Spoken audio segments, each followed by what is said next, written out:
Señor, te damos gracias esta mañana, gracias por tu gran amor, gracias por tu misericordia que nos tiene aquí y nos tiene en el mismo espíritu que tú nos has dado, Señor. Gloria a ti, Señor. Gracias por este día hermoso, gracias por el momento en que podemos reunirnos a honrarte, a cantarte juntos, a escuchar tu palabra, a comentarla y a llevarnos en nuestros corazones, Señor, esa voluntad tuya que quieres que hagamos, esa invitación, ese exhorto, con ese tan especial amor que nos traes a tu orden, que nos animas y nos redarguyes, Señor. Sé con nosotros este día en sabiduría, en entendimiento. Sé con nuestros hermanos en los ministerios y en todo lugar donde estén nuestros hermanos alabándote y adorándote este día. Sé con ellos y llénalos de tu Santo Espíritu también, Señor. Lo pedimos en el nombre de Jesús. Amén. El día de hoy quiero invitarles a la perspectiva en la que el autor de este método que estamos llevando nos quiere llamar la atención. Hay un anexo. El autor ha tenido algunas ediciones de este su método, pero ha hecho también anexos, es decir, ha extendido en alguna información para ciertos capítulos, y este es uno de ellos. Estábamos hablando en el capítulo 10 acerca del perdón y de las reglas que había que seguir. Recordamos que decíamos, no voy a repetir tu falta, no te voy a estar diciendo en qué fallaste, no voy a hablar mal de ti, no voy a quedarme ahí y no voy a hacer nada que entorpezca nuestra relación. Él decía esto, y mucho hemos aprendido, creo yo, gracias a este método, en el cual pues no es más que la palabra de Dios explicada, ¿verdad?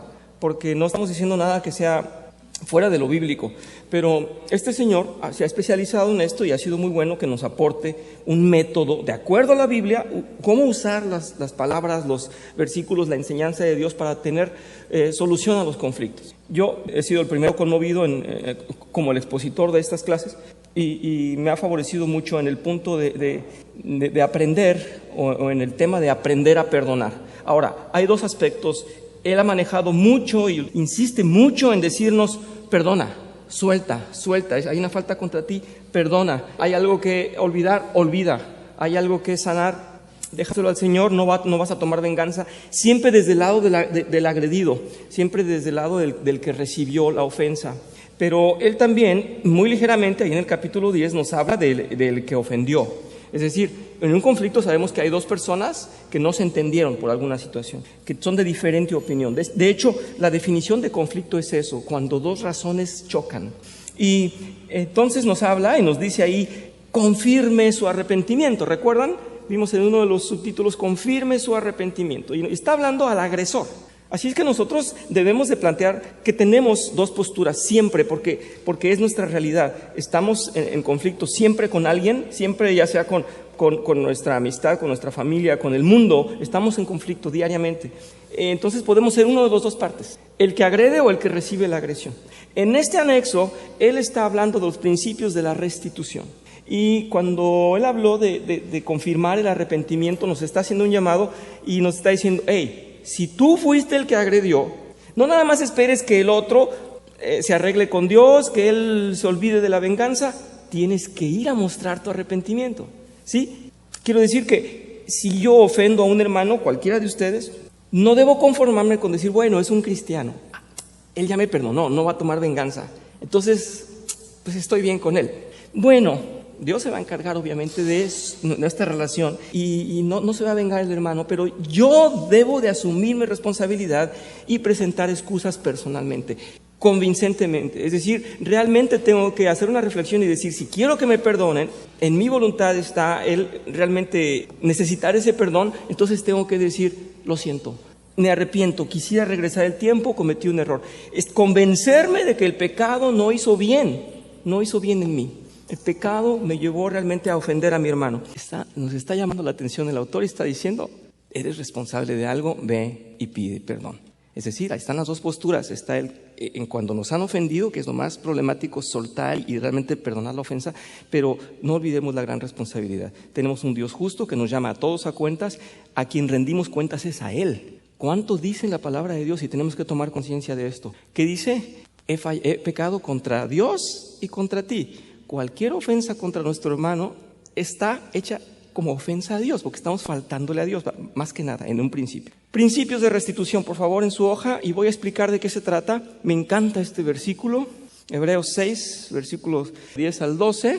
Porque Dios no es injusto como para olvidarse de las obras y del amor que para su gloria, ustedes han mostrado sirviendo a los santos, como lo siguen haciendo. Deseamos, sin embargo, que cada uno de ustedes siga mostrando ese mismo empeño hasta la realización final y completa de su esperanza. No sean perezosos, más bien imiten a quienes por su fe y paciencia heredan las promesas. Está diciendo el Señor que todas las obras justas, todas las obras buenas, todas las que manifestemos por amor a Dios, por su orden, por su persona, por su carácter, manifestemos entre nosotros. Cualquier cosa buena y correcta y justa que yo haga hacia ustedes está honrando a Dios. Y dice que Dios no se olvida de mis obras justas y buenas, todo lo que esté haciendo bien, porque Él en realidad está trayendo esta justicia y Él es el que merece esta honra. Bien, voy a decir esto antes de continuar, que todo lo que la Biblia nos presenta en cuanto al carácter de Dios es santo, justo, perfecto, es absoluto, no tiene error, no tiene mancha. Y todo lo que nos ha enseñado en sus mandamientos y en todas sus indicaciones, en todas sus instrucciones de vida, son y permanecen ahí, no han cambiado. Vamos a citar en este estudio frases del Antiguo Testamento, ordenanzas en el Antiguo Testamento que, lo digo desde ahora, siguen vigentes. La calidad de cada una de estas cosas, la característica de cada uno de estos mandamientos y los consejos que nos dan son aún vigentes, porque el carácter de Dios no cambia. Así es que muchos me van a poder decir, bueno, eso era en el Antiguo Testamento. Por favor, antes de decirme eso, recuerden, está presentando el mismo carácter de Dios que no cambia. A quienes están estudiando los atributos de Dios están comprendiendo que es un atributo, ¿cuál es? Que es inmutable, que no cambia. Vamos entonces a continuar. La restitución, dice en la hoja que escribí para ustedes, la restitución es un importante concepto bíblico que Dios desea que aprendamos. Cuando una persona ha perjudicado a otra, Dios dice que debería confesar su pecado y pagarle a la persona perjudicada una compensación por el daño causado. Estamos viendo las bases, por favor tengan paciencia en esto. Estamos citando a Números 5, versículo 7. Dice así: deberá confesar su pecado y pagarle a la persona perjudicada una compensación por el daño causado, con un recargo del 20%. Eso fue en el origen, eso fue en el principio, eso es lo que Dios estaba aconsejando y diciendo, hagan así, para poder estar en armonía y para que se haga justicia, hagan así. Esto es lo que hizo Zaqueo cuando fue llevado al arrepentimiento por Jesús. ¿Recuerdan a Zaqueo? Era en realidad un recaudador de impuestos, no merecía el aplauso de nadie, la simpatía de nadie, se subió a un sicómoro, ¿verdad? Vio al Señor pasar, lo quería ver, tenía este deseo en su corazón y el Señor no lo ignoró, le dijo, voy a tu casa, bájate de ahí porque voy a tu casa. No merecía, igual que ninguno de nosotros merecía ser llamado por el Señor. Fue llamado por el Señor y lo recibió en su casa. ¿Y qué fue lo que dijo Zaqueo? Dice, no pidió simplemente perdón, siguió adelante con sus asuntos. No, se paró delante a Jesús, enfrente a Jesús y a las personas que había agraviado y dijo, mira, Señor, esto lo tenemos en Lucas 19:8. Mira, Señor, ahora mismo voy a dar a los pobres la mitad de mis bienes y si en algo he defraudado a alguien, le devolveré 4 veces la cantidad que sea. ¿Sí? Estamos entendiendo que había en el entendimiento de Zaqueo y en el entendimiento judío y en el entendimiento del pueblo de Dios en realidad, todos ellos comprendían que Dios exigía una retribución. Dios, aún para los no creyentes, ellos sabían que el Dios de los creyentes, Él pedía una compensación por un daño hecho. Ellos lo sabían, ya sabían, por eso estaba Zaqueo diciendo, voy a ponerme en línea, voy a ajustar cuentas y si debo algo voy a retribuir si ofendí a alguien, no nomás lo que le quité, sino voy a retribuir para en realidad sanar esa ofensa. Seguimos, dice, la restitución produce varios beneficios. En la medida que pueda hacerlo, restablezca a la parte perjudicada a su posición anterior. Es decir, tenemos que, si ofendimos a alguien y le hicimos un daño, tratemos de reparar ese daño. Se ha hablado aquí de algunos asuntos, algunos se han externado muy directamente, otros los hemos visto con ustedes en particular, de manera personal, después de las clases, pero sí he visto que algunos se quedan incómodos con esto. A veces en la postura, generalmente es en la postura dolida, la postura del ofendido. Ok, tengo que perdonar, pero ¿qué hago con lo que ya no está bien? ¿Qué hago con el perro que me mataron, la casa que me quitaron, el carro que me dañaron, etcétera? ¿Qué hago con eso que me dañaron? Claro, La posición del ofendido es simplemente esperar que Dios obre y perdonar. Pero nosotros tomamos en realidad ambas posturas. A veces ofendemos y a veces nos ofenden. Cuando ofendemos debemos de ir a restituir. Cuando somos nosotros los agresores debemos ir a restituir. Si queremos hacer las cosas bien debemos restituir en la medida de posible. Sabemos que muchas veces no es posible ya restituir las cosas, pero nuestra intención y el deseo de Dios en nosotros, si queremos realmente comportarnos como hijos de Dios y más o menos parecernos a esa justicia que Él demanda, nuestra obligación es restituir lo que hicimos mal, aquello que dañamos, restituir. Por eso el autor dedica un anexo solamente para esto, para que en realidad comprendamos, sí debemos restituir. Dice, la compensación también beneficia a la sociedad al hacer que un comportamiento nocivo no sea redituable. Dice, además, da al ofensor una oportunidad para enmendar el pecado y demostrar, mediante acciones, que desea ser restaurada a la persona perjudicada y a la sociedad en general. Tengo una nota para ustedes aquí, dice, hay daños que se extienden no solamente a una persona, sino a todo un grupo, como a una iglesia o a una asociación. También hay ofensas a la sociedad, como pasarse un semáforo en rojo, por ejemplo, o manejar cuando se ha consumido alcohol. Estas ofensas ponen en riesgo o lastiman a toda una sociedad. Hay muchos ejemplos que pudiéramos dar en cómo podemos actuar mal hacia la sociedad, ¿sí? Tirar el agua, contaminar el agua, lastimar la ecología o lastimar realmente la moral. Y esos son daños a la sociedad, también son daños que tienen que pagar una resolución. No sé si alguien se ha estrellado en la carretera o ha tenido un asunto en la carretera, a uno le cobran cualquier daño que haya causado en la carretera. Hicimos un daño a la sociedad, causamos un daño, lastimamos el bien de la comunidad, el bien social, pues tenemos que repararlo, hay una retribución. Así que sí hay daños en los cuales no solamente hay una persona afectada, puede ser que hasta un pueblo afectado. Nuestra hermana nos decía hace algunos meses, nos contaba de este miembro de una congregación, ¿verdad?, que salió con dinero, que hizo un muy mal manejo del dinero y que robó, en pocas palabras, robó dinero a la iglesia, hizo un gran daño. No solamente el daño en la cantidad de dinero, sino el daño moral que le hizo a toda la congregación. Y no solamente a la congregación, sino al nombre de Dios lo hizo quedar mal. Como un creyente dentro de la gente que ama, la gente que respeta, la roba. Es terrible el daño. Pues esos daños hay que repararlos. Y muchas veces el dinero se puede regresar, pero el daño ya no se puede regresar. Por eso hay asuntos y situaciones muy delicadas. Hemos tenido, particularmente lo digo, porque básicamente los que tenemos tanto tiempo aquí, con el pastor hemos compartido situaciones en que vienen a reclamarnos, ¿por qué no solucionamos la situación con algún hermano? Pues tal vez no saben la historia completa, pero el hermano cometió un daño moral que no puede él mismo solucionar. ¿Cómo vamos nosotros a llamarlo a que venga a convivir con nosotros si ha cometido un daño que no se puede reparar? ¿Me explico? Entonces a veces somos criticados por eso, ¿no? Pero comprendamos que la retribución tiene que darse. En todos nosotros Dios demanda que seamos justos. Y como dice aquí esta nota que acabo de leer, eso va a hacer que la persona aprenda que eso no se debe volver a hacer, que la persona demuestre que quiere ser perdonado.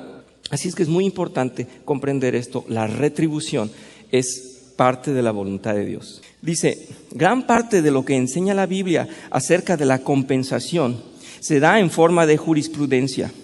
Voy a explicar esto. Dice, en otras palabras, en vez de presentar una multitud de reglas específicas que cubran cada situación concebible, la Biblia brinda unos pocos ejemplos de los cuales podemos derivar principios generales que se aplican a sustituciones similares. Bien, en la jurisprudencia vemos que no hay una regla específica para cada caso, pero sí hay ejemplos pasados o hay ejemplos en los cuales podemos encuadrar nuestro caso. Así es que lo que vamos a leer a continuación nos va a hacer un poco pensar bueno, Dios habla de restituir una vaca o un becerro o algún animal que me mataron, pero el día de hoy no tengo vacas. Bueno, Dios está tomando esa imagen para que tú tomes el ejemplo y sepas que debes de pagar. Sepas que hay un estimado que se debe de considerar para sanar. Y aprovecho este momento para decirles que si bien la educación en el pueblo de Dios se hizo en la tierra de Canaán en aquellos siglos, en aquellos tiempos, era lo que había y era lo que había que enseñar en ese momento. No es que Dios no haya comprendido que el día de hoy hubo una revolución industrial y vivimos en ciudades, no vivimos en el campo. Dios sabía eso. pero nos está poniendo un ejemplo. Así es que nadie diga, por favor, es que esto no aplica a mí. Nadie lo diga, porque esto aplica para todo el pueblo de Dios. Los ejemplos de justicia son los que Dios quiere que comprendamos. Aquí no vamos a contar más vacas o menos vacas o media vaca o... No, vamos a aplicar una justicia que nos demanda retribución. Y nos pone un ejemplo, el autor dice: los principios que se enseñan en Éxodo 21, del 18 al 23, se aplican a toda clase de heridas personales causadas directamente por personas. Estos principios también serían de aplicación a lesiones producto de distintas clases de negligencias, como no instalar una barda adecuada en los balcones, cercas alrededor de las piscinas. O sea, todo lo que sea atentar contra el pueblo, atentar contra los demás, es una ofensa.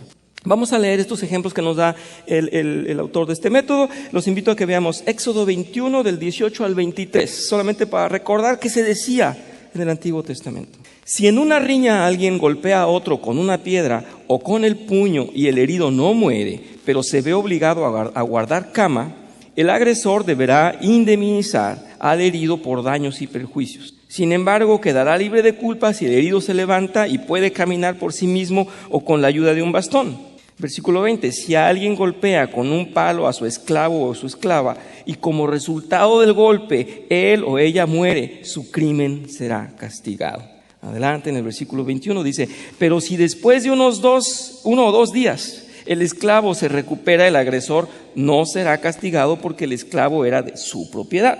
Si en una riña los contendientes golpean a una mujer encinta y la hacen abortar, pero sin poner en peligro su vida, se le impondrá la multa que el marido de la mujer exija y que en justicia le corresponda. Si se pone en peligro la vida de la mujer, esta será la indemnización, vida por vida. Nos podemos empezar a reír de lo curioso que es, si le pega, si no le pega, si le duele, no le duele. Nos podemos reír, pero es muy serio Dios en realidad en la justicia que Él está tratando de ejemplificar. Deuteronomio 22, 8. Cuando edifiques una casa nueva, construye una barda alrededor de la azotea, no sea que alguien se caiga de ahí y tu familia recaiga la culpa de su muerte, y sobre tu familia recaiga. Así es que, bueno, nos está ejemplificando cosas muy características, pero están escritas, están ahí en la palabra de Dios. No quiere decir que el día de hoy tomemos exactamente al pie de la letra, nos está diciendo el autor, pero no olvidemos una cosa: tenemos un Dios justo y un Dios que demanda que seamos responsables por nuestras acciones y que paguemos lo que debemos. Como iniciamos nuestro tema de hoy, dice abajo, dice: Dios no es deudor de nadie. La personalidad de Dios debe estar reflejada en nosotros. Debemos impregnarnos de ese sentido de justicia que Él plantó. Aunque ahora nos puedan dar risa ciertos versículos, porque decimos: ¿cómo voy a ponerme yo en la situación de si el esclavo le dolió o no le dolió, si fue con una piedra? Dios nos estaba enseñando realmente con manzanitas, ¿verdad? Desde un principio cómo era la cuestión de la agresión y cómo iba a ser calificada cada falta. Veamos adelante, dice: asimismo, los principios estipulados en Éxodo 22, del 1 al 15, se aplican a toda clase de daños a la propiedad, como hurtos o daños accidentales a propiedades tomadas en préstamo. Vaya, era más complejo, pero aquí están. Vamos a Éxodo 22, del 1 al 15. Si alguien roba un toro o una oveja y lo mata o lo vende, deberá devolver 5 cabezas de ganado por el toro y 4 ovejas por la oveja. Si a alguien se le sorprende robando y se le mata, su muerte no se considerará homicidio. Si se mata al ladrón a plena luz del día, su muerte se considerará homicidio. El ladrón está obligado a restituir lo robado. Si no tiene con qué hacerlo, será vendido para restituir lo robado. Todas estas son situaciones de acuerdo a la época, de acuerdo al momento en que se estaba viviendo. Versículo 4. Si el animal robado se halla en su poder y todavía con vida, deberá restituirlo doble, ya sea que se trate de un toro, un asno o una oveja. Si alguien apacienta su ganado en un campo, en una viña, y por dejar a sus animales sueltos, ellos pastan en campo ajeno, el dueño del animal deberá reparar el daño con lo mejor de su cosecha. Si se prende fuego en pasto seco y el fuego se propaga y quema algún trigal o el trigo ya apilado o algún campo sembrado, el que haya comenzado el fuego deberá reparar el daño. Si alguien deja dinero o bienes en la casa de un amigo y estos bienes le son robados, el ladrón deberá devolver el doble en caso de que lo atrapen. ¿Sí? Y versículo 8, adelante. Si no se atrapa al ladrón, el dueño de la casa deberá comparecer ante los jueces para que se determine si no dispuso de los bienes del otro. En todos los casos de posesión ilegal, las dos partes deberán llevar el asunto ante los jueces. El que sea declarado culpable deberá restituir el doble a su prójimo, ya que se trate de un toro, o de un asno, o de una oveja, o de ropa, o de cualquier otra cosa perdida que alguien reclame como de su propiedad. Versículo 10, si alguien deja al cuidado de algún amigo suyo, un asno, un toro, una oveja o cualquier otro animal, y el animal muere o sufre algún daño o es robado sin que nadie lo vea, el amigo del dueño jurará ante el Señor no haberse adueñado de la propiedad de su amigo. El dueño deberá aceptar ese juramento y el amigo no deberá restituirle nada. Si el animal le fue robado al amigo, éste deberá indemnizar al dueño. Por último dice, si el animal fue despedazado por una fiera, el amigo no tendrá que indemnizar al dueño si presenta como evidencia los restos del animal. Si alguien pide prestado un animal de algún amigo suyo, el animal sufre algún daño o muere no estando presente su dueño, el que lo pidió prestado deberá restituirlo. Si el dueño del animal estaba presente, el que pidió prestado el animal no tendrá que pagar nada. Cada uno de estos detalles pueden hacernos reír o pueden decirnos, pero qué denso, qué compleja era la ley, qué difícil. Y yo estoy seguro que estas leyes se tuvieron que aplicar, porque somos necios y porque somos imprudentes y porque no nos gusta compensar y no nos gusta recompensar. Cuando fallamos decimos, ay, que se quede así, que se olvide el otro que yo fallé y que me la perdone. Si me la va a perdonar, nada le debo. Y estoy seguro que Dios no se equivocaba ni tantito, porque el pueblo de Dios le dio muchísimos dolores de cabeza a los primeros jueces, ¿verdad? Por algo los instaló, porque eran representantes de la ley de Dios, del carácter de Dios, de la justicia de Dios. Era necesario poner todas estas reglas, aunque nos puedan causar risa o nos parezca que era demasiado detallar así. Adelante. Según Éxodo 21:19, cuando una persona es perjudicada deliberadamente, el ofensor es responsable de todos los daños reales, es decir, por los gastos médicos y el tiempo de trabajo perdido. Un ofensor es también responsable de los daños reales, producto de la negligencia. Vamos adelante a Éxodo 21, del 22 al 23. Si en una riña los contendientes golpean a una mujer encinta y la hacen abortar, pero sin poner en peligro su vida, se les impondrá la multa que el marido de la mujer exija y que en justicia le corresponda. Esto lo habíamos leído arriba, pero sigue diciendo, si se pone en peligro la vida de la mujer, esta será la indemnización, vida por vida, y allá habíamos detenido, pero ahora vamos a extendernos. Dice, ojo por ojo, diente por diente, mano por mano, pie por pie, quemadura por quemadura, golpe por golpe, herida por herida. Si alguien golpea en el ojo a su esclavo o a su esclava y se lo saca en compensación por el ojo, dice, lo pondrá en libertad. Si alguien le rompe un diente a su esclavo o a su esclava en compensación por el diente, los pondrá en libertad. Si un toro cornea y mata a un hombre o a una mujer, se matará al toro a pedradas y no se comerá su carne. En tal caso, no será responsable el dueño del toro.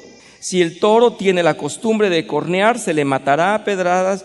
Y dice, si llega a matar a un hombre o a una mujer, si su dueño sabía de la costumbre del toro, pero no lo mantuvo sujeto, también será condenado a muerte. Si a cambio de su vida se le exige algún pago, deberá pagarlo. Esta misma ley se aplicará en caso de que el toro cornea a un muchacho o a una muchacha. Adelante en el versículo 32 dice, si el toro cornea a un esclavo o a una esclava, el dueño del toro deberá pagarle 30 monedas de plata al amo del esclavo o la esclava. El toro será apedreado. Si alguien deja abierto un pozo o una cava o un pozo y no lo tapa, dice, y llegan a caerse en él un buey o un asno, el dueño del pozo indemnizará al dueño del animal y podrá quedarse con el animal muerto. Si un toro cornea a otro y el toro corneado muere, se venderá el toro vivo y los dos dueños repartirán las partes por iguales, el dinero y el animal muerto. En Éxodo 21:22 dice, da a entender que la parte perjudicada deberá valorar los daños e informarlos al ofensor. Si el ofensor considera que la valoración es demasiado elevada, el asunto deberá ser arbitrado por una autoridad apropiada. Dice, si bien la Biblia da un claro apoyo para los daños reales, no da ninguna guía explícita acerca del de compensar el dolor y el sufrimiento o la pena emocional deliberada. El principal remedio bíblico para estos agravios es la confesión, el arrepentimiento y el perdón. Quiero decir que este señor que nos está escribiendo el método y que nos quiere escribir todo esto, está consciente de que la práctica de la reposición es obligatoria, pero está consciente que en lo que más tenemos que trabajar es en nuestro corazón, porque nos es difícil perdonar. Hay daños que no se pueden pagar. Él no quita el pie de ahí. Él está haciendo el gran valor que tiene, está representando y nos está recordando el gran valor que tiene el pagar y el gran valor que tiene el no poder pagar. Yo diría que es mucho más duro cuando no puedes regresarle a la persona el daño que le hiciste. Es más sencillo pagarle el perro, el carro, la casa, pero el daño realmente en el corazón que le hiciste o en la moral es muy difícil que nosotros lo paguemos. Por eso existe el perdón de Dios y por eso primero que nada tenemos la obligación de trabajar en nuestra mente, dijimos, nuestro corazón, hablar con las palabras justas y las acciones justas, porque es lo más difícil del mundo. Las heridas al corazón, las heridas a la moral son imposibles de pagar. Que seamos removidos en esta clase por la obligación y la necesidad en realidad de pagar nuestras deudas y los daños que hemos causado. Vamos a continuar, por favor. No veo manos levantadas ni ninguna expresión de sorpresa. Creo que estamos acostumbrados. Muy bien, pastor, adelante, muchas gracias. Bueno, yo me quiero referir al hecho de vida por vida.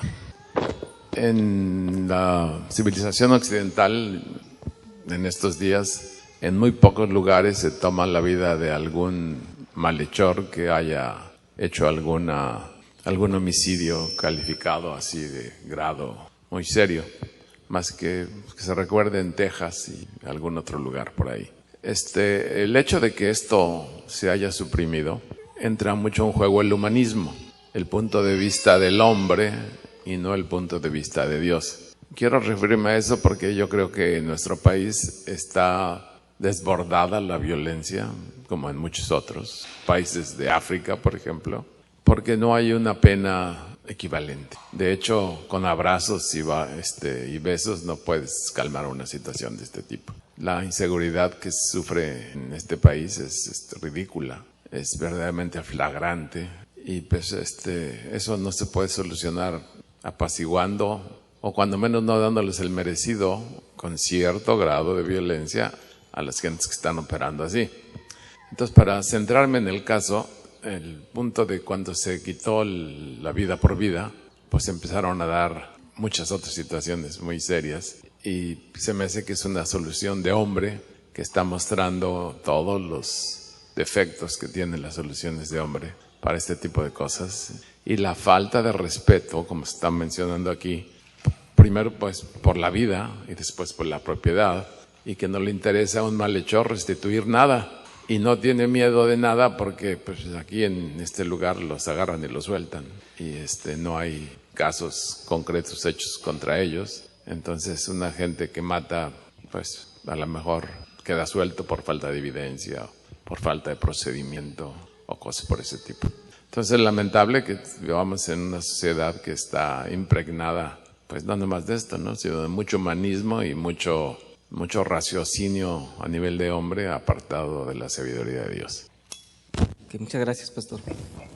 Quiero que vayamos adelante, por favor. Dice, cuando una propiedad ha sido dañada sin intención, la Biblia dice que el ofensor deberá hacer una compensación simple, es decir, reparar o reemplazar la propiedad. Esto en Éxodo 22, del 5 al 6. Si el hurto o daño fueron intencionales, por el ofensor pero el ofensor se ha arrepentido realmente y está determinado a pagar una indemnización.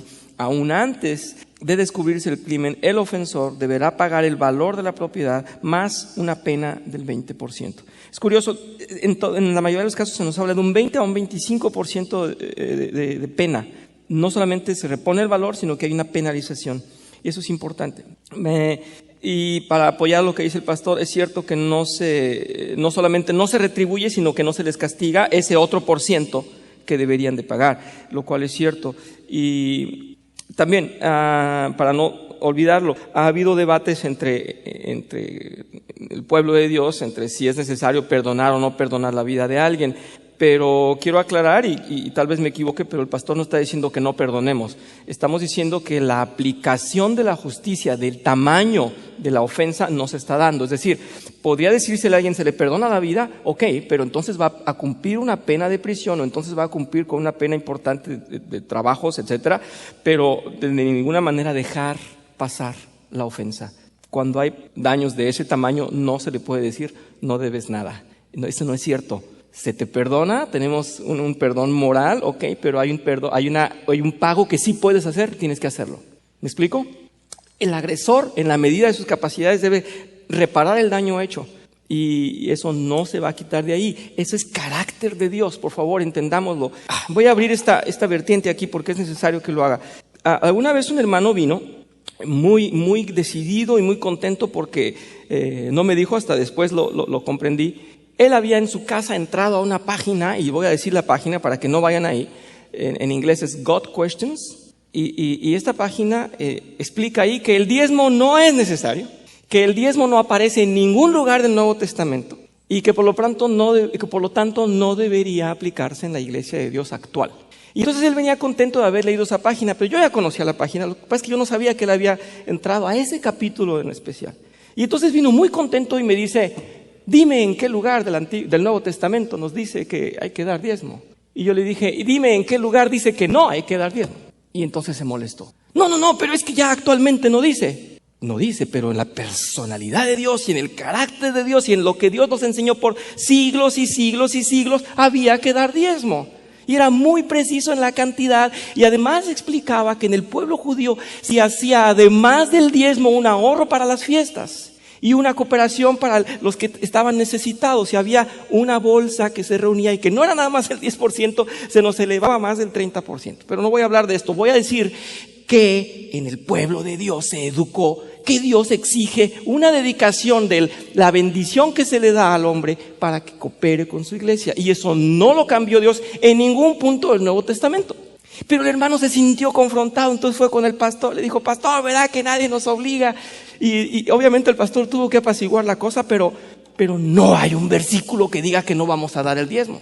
Él estaba intentando decir, es que con Cristo toda la ley se anula, es que con Cristo todo lo demás ya no existe. Pero vamos a hacer hincapié en eso, lo voy a comentar aquí, lo quería comentar antes con ustedes. Vamos a comprender esto, por favor, hermanos. Lo que se solucionó con Cristo, lo que se reparó con Cristo, lo que ya quedó sellado con Cristo, era la necesidad de aquel Cordero que iba a morir por nosotros, de aquel que iba a pagar los pecados, de aquel Mesías anunciado, de aquella necesidad realmente de salvar nuestras vidas con sangre. Ese fue el Cordero en realidad que vino a separar el antes y el después. Ya se hizo justicia con la sangre que era necesaria. Eso fue lo que era indispensable sanar, y eso fue lo que fue reparado con Cristo. Ya no hay profecía que valga, porque ya el único que viene es Cristo. Ya no hay otros mediadores, ya no hay otras nuevas. La nueva es Cristo. En el asunto de la personalidad de Dios y en todo lo que se nos enseñó en la Biblia desde el principio hasta el día de hoy, es el mismo carácter. El Dios que demanda diezmo, que demanda restitución, que tiene una ley que no cambia. Así es que comprendamos esto, por favor, porque es una barbaridad que vengan a decirnos, es que con Cristo ya nada de lo que dijo antes existe. Por favor, no confundamos. Todas las profecías fueron cumplidas en la persona de Cristo, pero su ley y su carácter, su personalidad no cambian. Gracias, Esteban, por tu comentario. En Mateo 24:35 el Señor dice, el cielo y la tierra pasarán, pero mis palabras jamás pasarán. Gracias. Suficiente, ¿verdad? Quiero decir que en muchos casos estamos esperando a que Dios retire su ley, o que ya no sea tan observador, o que sea un Dios diferente, y mucho se habla de que en el Antiguo Testamento había un Dios malo o un Dios castigador, y en el Nuevo Testamento todo perdona. No es así. El hecho de que haya llegado la gracia y la muerte del Cordero en realidad nos pone a los pecadores en otra postura. Pero amamos la ley de Dios, amamos el carácter, buscamos parecernos a Dios. En nuestro corazón está el querer ser como Dios. El Señor ha dicho, pondré mi ley en sus corazones. Ya no tenemos que buscar la Biblia para decir si me es permitido robar. ¿Es permitido insultar al hermano? Ah, no, aquí dice que no. Ya no es necesario porque ya lo tenemos en nuestra mente y en nuestros corazones, ¿verdad? Buscamos parecernos a Dios, buscamos el carácter de Dios. Bien, en el carácter de Dios está la retribución y el diezmo, no se olviden. Que muchos creen que el diezmo es una simple costumbre, se usa en algunas iglesias. No, se usa aquí también, a lo mejor no te ha tocado. Pues mal, porque el diezmo es una obligación individual, personal, es tuya. Hemos tratado de no molestarlos, hemos tratado de decir, bueno, no vamos a decirles a cada vez, saca tus bolsas a ver cuánto traes, porque no es nuestra postura, es una postura personal, es una obligación personal. Pero la voluntad de Dios es que diezmemos y que retribuyamos todo lo que debemos. Eso es así. No sé si haya comentarios que quieran enriquecerse. Muchas gracias. Hermano Manuel se aproxima para acá, Caro, por favor. Y quiero que no dejemos esa mirada en la voluntad de Dios y su personalidad. Muchas gracias, Manuel. Digo que las fui juntando. Cuando hablamos de pedir perdón y de retribuir, lo que es justo es retribuir en cuanto a tus capacidades lo exigen. Pero la cuestión de sanar el corazón, la cuestión de restaurar a la persona, la cuestión de que esa cuestión nosotros no podemos hacerla.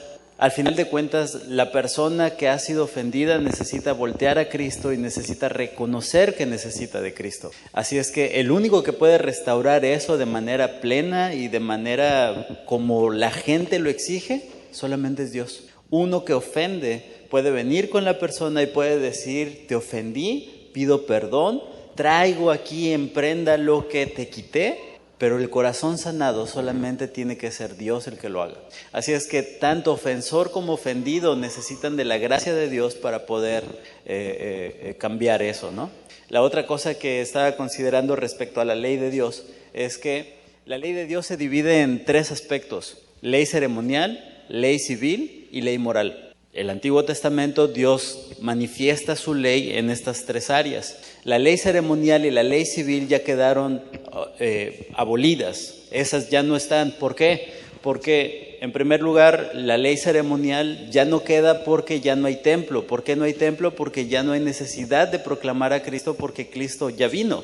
Ya hubo el cumplimiento de eso, por lo tanto ya no hay necesidad de anunciarlo más. 2, la ley civil queda fuera, aunque el principio puede seguir vigente. La manera en cómo se aplica el principio no va a ser exactamente igual. Exacto. De eso se trata la sabiduría cristiana. La sabiduría cristiana es entender qué es lo que Dios estaba considerando como justicia y tratar de aplicar esa justicia en el contexto en el que estamos viviendo, bajo las circunstancias que estamos viviendo, ¿sí? Entonces por eso queda abolida, ¿no? Ya no tenemos bueyes que vayan corneando gente, ¿no?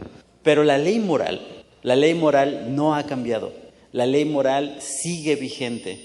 Y de hecho la obra de Cristo lo que hace es realza la ley moral bajo el cumplimiento de Cristo. Por cuanto Cristo ya cumplió, todos aquellos que estamos unidos a Cristo tenemos la capacidad o el llamamiento de cumplir la ley de Dios. Así es que esa ley sigue siendo vigente, y cuando la gente sea juzgada, sea creyente o no sea creyente, va a ser juzgado bajo la ley moral, porque el carácter de Dios jamás cambia, ¿sí? Entonces, esos son los 3 aspectos de la ley. Hay unos que sí, hay otros que no. Por otro lado, en cuanto al diezmo, digo ya que... Sí. Si bien es cierto, la ley, el Nuevo Testamento no dice que debes de dar, las ofrendas son algo que están dentro del contexto. Y ahí yo siempre respondo de esta manera. La cuestión de constancia es algo que nosotros debemos animar como iglesia a nuestros hermanos. Sé constante, sé fiel a Dios, porque esa es una cuestión de fidelidad. Pero la cuestión de ser honesto delante de Dios en cuanto a lo que tú diezmas, eso sí es una cuestión completamente tuya. Y si tú dices, no, pues yo gano 50, mi diezmo es de 50 pesos cada mes, está bien, tú y Dios. El llamamiento de ver por la iglesia, el llamamiento de considerar nuestra responsabilidad en beneficio de la iglesia, es algo que sí deberíamos de estar considerando. Entonces, el sermón va a hablar un poco de eso. ¿El qué, perdón? El sermón va a hablar un poco de eso. Ah, muy bien. Probablemente Dios nos tenía el plan el día de hoy para hablar del diezmo. Lo siento, hermanos, pues no fue voluntad mía, yo creo que el Señor lo está poniendo. escuchemos lo que dice Dios para nosotros el día de hoy. El pastor quiere hablar, por favor. Caro, te invito. Muchas gracias. Tengo un par de versículos y vamos a cerrar la clase, ¿sí? Bueno, brevemente les comento, el dar a Dios alabanza es también por medio de nuestros bienes. Si tú nomás vienes a cantarle, pues en realidad no estás haciendo todo lo que debes de hacer. Tenemos que alabarle con nuestra vida y tenemos que alabarle con nuestros bienes. El hecho de no hacerlo, pues por eso está por ahí puesto, robará el hombre a Dios. Estamos hablando aquí de retribución, ¿verdad? Entonces, de lo que le corresponde a Dios, de acuerdo con su palabra. Y aparte de eso, el hecho de la recompensa verdadera que existe en el dar, porque Dios retribuye al dador alegre, ¿no? El dador alegre, Dios lo tiene Gíralo hacia usted. realmente... Apúntelo hacia usted, por favor, que se quita el... Ahí está. Lo tiene realmente puesto en diferente manera que el que no. Así que Dios, si tú crees en Dios, no le das por lo que te vaya a regresar, pero sí tienes que considerar que Dios sí va a regresarte al 100% de todo lo que... Así que este es un privilegio que muchos se pierden, o muchos no quieren ni siquiera pensar en eso porque llegar a la cartera es el lugar más... Sí. Entonces, Dios sí quiere que donde se pellizcan duele, que le pellizques para que efecto de darle alabanza con tu retribución, con tu recompensa que Él te da de tu trabajo. Porque todo lo que tenemos viene de Él, ¿verdad? Gracias. Gracias, pastor.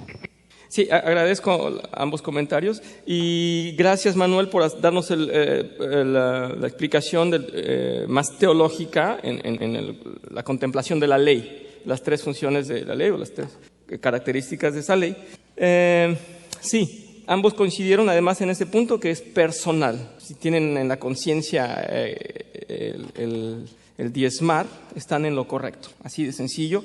Y sí, el carácter de Dios no ha cambiado. Tengo, por favor, este versículo para que comprendamos estos versículos. Mateo 5, vamos a resaltarlo.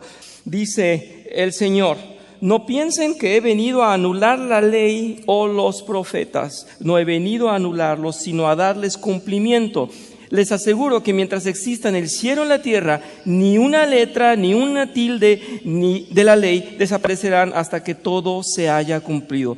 Todo el que infrinja uno solo de esos mandamientos, por pequeño que sea, y enseña a otros a hacer lo mismo, será considerado el más pequeño en el reino de los cielos. Pero el que los practique y enseñe será considerado grande en el reino de los cielos. Porque les digo a ustedes que no van a entrar en el reino de los cielos, al menos que su justicia supere a la de los fariseos y la de los maestros de la ley. Podríamos hablar mucho de aquí, solamente estamos diciendo, y quiero que tomen las primeras frases. Y es lo que estaba diciendo Manuel al último. No es que vino Cristo a quitar la ley, vino a darle en realidad la aprobación y a justificar y a presentar la ley Él mismo en su persona, a hacer ley, a hacer justicia realmente Él en su persona. Está resaltando la ley de Dios. Y cuando habla con Zaqueo, al final, Zaqueo le dice: mira, Señor, ahora mismo voy a dar a los pobres la mitad de mis bienes, y si en algo he defraudado a alguien, le devolveré 4 veces la cantidad que sea. Y Jesús le dice: hoy ha llegado la salvación a esta casa, ya que este también es hijo de Abraham, porque el Hijo del Hombre vino a buscar y a salvar lo que se había perdido. Él es quien nos da la restitución, Él es quien trae realmente esa deuda que se tenía con Dios. ¿Cuál era nuestra deuda con Dios? La vida. ¿Qué le debíamos o por qué debíamos pasar? Debíamos pasar por muerte. ¿Cuál era el pago de los pecados que teníamos contra Dios? Muerte. Él es el que vino a dar esta restitución. Espero que la clase sea de provecho para ustedes como lo ha sido para mí. Me queda claro que hasta donde esté y en nuestras manos, hasta donde podamos hacer, tenemos que recompensar. Tenemos que dar a aquel en lo que le hemos lastimado, en lo que lo hemos ofendido, lo que le hemos dañado, tenemos que darlo. El resto estará de Dios, y espero que esta clase haya sido entonces, insisto, de provecho, porque parece que el anexo no fuera muy fácil, sino que hay que leer el Antiguo Testamento. Pues ya los hice escuchar acerca de los toros y las ovejas y los cuernos. Pues qué bueno que recordemos que en el carácter de Dios hay una justicia y hay una retribución que nos demanda. Doy gracias a Dios por esta clase y vamos a orar, si me acompañan.